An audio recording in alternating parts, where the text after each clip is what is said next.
राजस्थान में बीते 5 साल में हुई सरकारी भर्तियां जांच की रडार पर हैं। राजस्थान सरकार ने अब फर्जी डिग्री से नौकरी पाने वालों को जेल में डालने की तैयारी की है। सवाल यह है कि भर्तियां जो हुई उसमें कुछ भर्तियों को रद्द करने की भी मांग चल रही है, जिसमें ईओ आरओ भर्ती भी है। और सरकार का जो ये फैसला है, करीब 1.25 लाख कर्मचारी ऐसे हैं जो जांच के दायरे में हैं।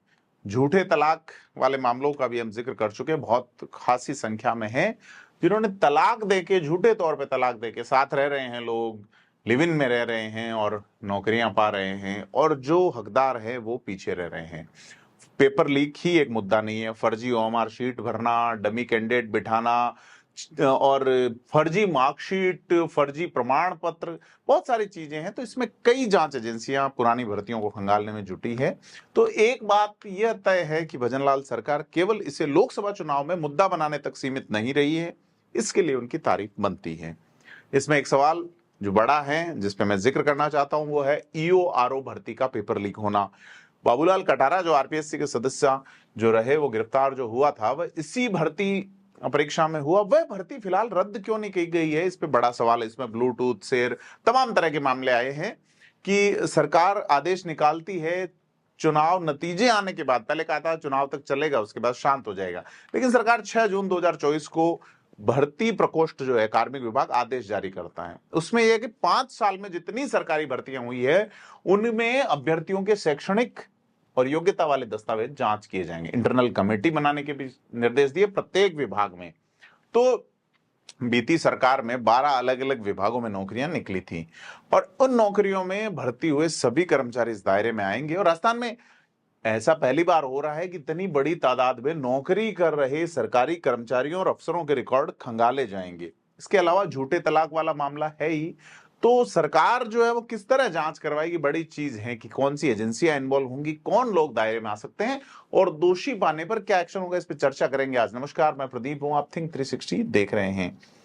जांच एजेंसियां जो है वो जांच में जुटी हैं, एसओजी यानी स्पेशल ऑपरेशन ग्रुप और एक एसआईटी यानी special investigation team. Bhajanlal Sharma ने सरकार में आने के बाद इसी एसआईटी के आदेश दिए थे और एक और एंटी चीटिंग सेल गठित की गई है। तो पेपर आउट, नकल करने, डमी कैंडिडेट बिठाने के साथ फर्जी डिग्री और प्रमाण पत्र वालों की जांच की जाएगी। अब तक 2500 से अधिक शिकायतें मिल चुकी है, लगातार मिल रही हैं। तो पहली जो जांच होगी, इसमें जो स्टेप पे बात की गई है कि जांच की शुरुआत के लिए जो आवेदन किए गए हैं उससे जांच की शुरुआत होगी। सरकारी एजेंसियां, जांच एजेंसियां सभी 1.25 लाख भर्तियों के दौरान जो आवेदन पत्र दिए गए थे उसमें लगाए गए प्रमाण पत्रों की बारीकी से जांच करेगी। फिर एजेंसियों में खास तौर पे देखा जाएगा कि कैंडिडेट्स ने किस राज्य के किस संस्थान से डिग्री ली। विशेष तौर पे उन आवेदनों को अलग किया जाएगा जिन पर निजी शिक्षण संस्थानों और यूनिवर्सिटी के कोर्स के प्रमाण पत्र लगाए हुए हैं। खास तौर से राजस्थान से बाहर की निजी यूनिवर्सिटीज और संस्थान के डिग्री वाले छात्रों की एक अलग से सूची तैयार करेंगे। फिर पुलिस के अफसर बताते हैं कि संबंधित प्राइवेट यूनिवर्सिटीज व संस्थानों से जो है वो इन डिग्रियों या प्रमाण पत्रों या जो भी योग्यता वाले जो कागजात हैं, इनकी पुष्टि यानी कि वेरिफिकेशन किया जाएगा। खासतौर पे देखा जाएगा कि ये डिग्रियां जो है वो रेगुलर हैं या प्राइवेट की गई हैं।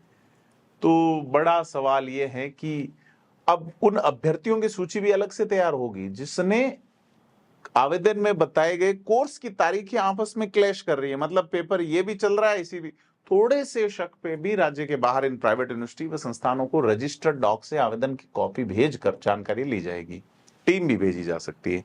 अधिकारी बताते हैं कि फर्जी दस्तावेजों के खिलाफ नौकरी पाने वालों के लिए सरकार के स्पष्ट निर्देश है।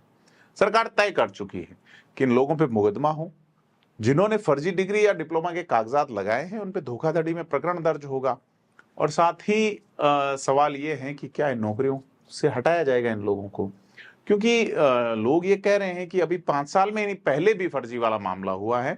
तो अगर एफआईआर होती है, व्यक्ति गिरफ्तार होता है, तो सरकार बर्खास्त कर सकती है, 7 साल तक जेल जा सकते हैं और पुरानी जो रिकवरी निकलती है, आपने तनख्वाह उठाई, ये तमाम चीजें, या उस अगर कोई अधिकारी बना है और उसके लिए गए निर्णयों पे भी बात आएगी।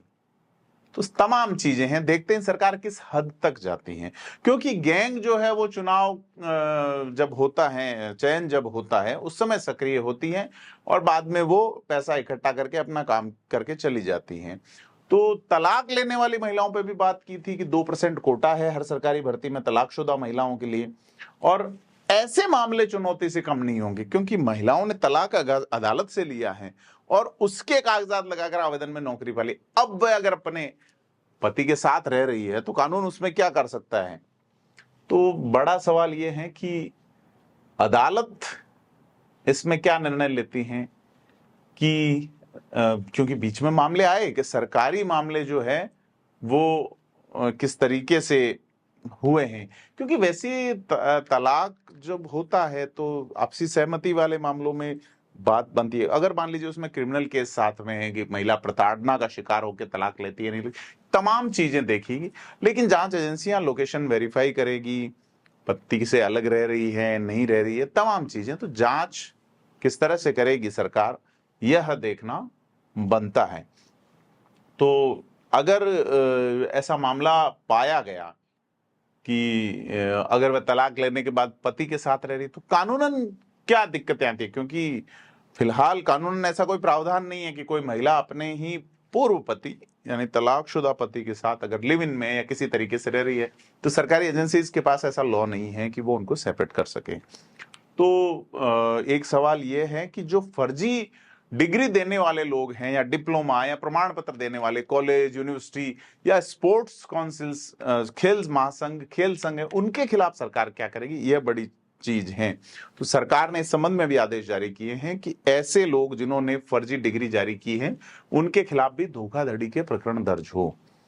तो कुल मिला के डॉक्यूमेंट वेरिफिकेशन और फर्जी जो इंस्टीट्यूट्स हैं उनके खिलाफ जो है वो सरकार ने कमर कस ली है। राजस्थान में भी कई इंस्टीट्यूट इस तरह के हैं जिन पे सरकार की नजर है। तो हम भी अपने स्तर पे जुटाएंगे कि क्या मामला चल रहा है, और आरपीएससी और जो कर्मचारी चयन बोर्ड है इससे डेटा अब जुटाना शुरू कर दिया, जिसमें आवेदन पत्र, आवेदन के वक्त की फोटो, डॉक्यूमेंट्स और तमाम चीजें जो है वो पुलिस का सिस्टम, एसओजी का सिस्टम, एसआईटी का सिस्टम और एंटी चीटिंग सेल का पूरा सिस्टम अब लग चुका है। तो कई लोगों का मामला नपने वाला है और राजस्थान में बहुत कुछ आप देख सकते हैं। लगातार थिंक 360 के साथ जुड़े रहें।